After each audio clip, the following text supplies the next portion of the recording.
নমস্কার। আমরা এর আগে অনুলোম বিলোম কপালভাতি প্রাণায়ামটি দেখিয়েছি।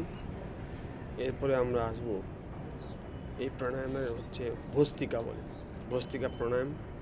এই প্রাণায়াম ভস্ত্রিকার কথার অর্থ হচ্ছে কামারের মতো শব্দ করা, কামারের মতো শ্বাস টানা আর ছাড়া। এটা সংস্কৃত শব্দ থেকে এসছে। এই প্রাণায়ামটি খুবই অধিক ফলপ্রদ। এটা যে কোনো ঋতুতেই করা যায়। গ্রীষ্মকালে সকালবেলা করতে হয়, আবার অনেকে দুবেলাও করা হয়। এই প্রাণায়ামে আমাদের সুষুম্না ওতে বন্ধ দরজা খুলে যায়, ওতে আধ্যাত্মিক চেতনার দিকে আমরা এগোতে থাকি।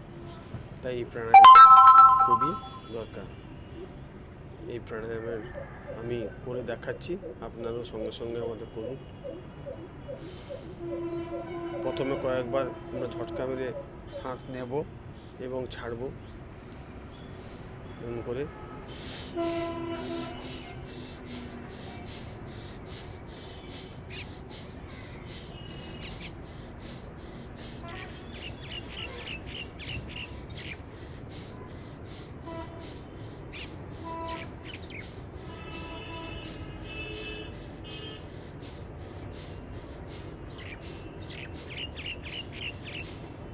তারপরে আমরা দুই নাক দিয়ে, আমরা মুখ বন্ধ করে রাখবো, দুই নাক দিয়ে শ্বাসটা গ্রহণ করে শ্বাসটা টেনে আমরা এটাকে কুম্ভক করবো যতক্ষণ পারা যায়।